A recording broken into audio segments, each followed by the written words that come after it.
हरे कृष्ण। समस्त भक्त चरण दंडवत प्रणाम। प्रत्येक दिन श्रवण करता समस्त श्रोता को आम संस्था इस्कन तरफ अनेक अनेक शुभेच्छा शुभकामना। आज आम श्रवण करवा व्यक्ति कहीं लांच नहीं।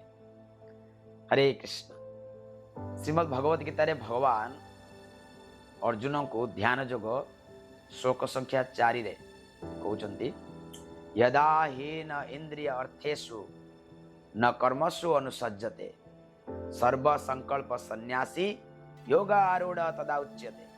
भगवान अर्जुन को कहते जितेबाला व्यक्ति समस्त भौतिक कामनार मुक्त हो जाए, समस्त इंद्रिय प्रीति निमंते कौन सी कार्य करे नहीं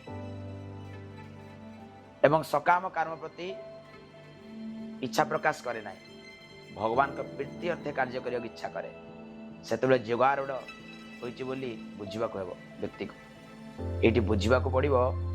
व्यक्ति लांच नेबार मुख्य कारण होछि निजर इंद्रिय तृप्ति निमंत कार्य करने को इच्छा करुछि। जेतेबेले व्यक्ति संपूर्ण भगवान को सेवा निमित्त कार्य करने को इच्छा करे, भगवान को निमित्त कार्य करने पई चेष्टा करे, सेतेबेले संपूर्ण आत्मार आनंदित पाए।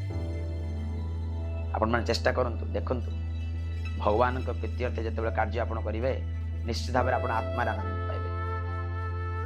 तेणु भगवान कहते जितेबेले व्यक्ति निज इंद्रिय तृप्ति निमित्त कौन कार्य कर व्यक्ति दुखित होछि।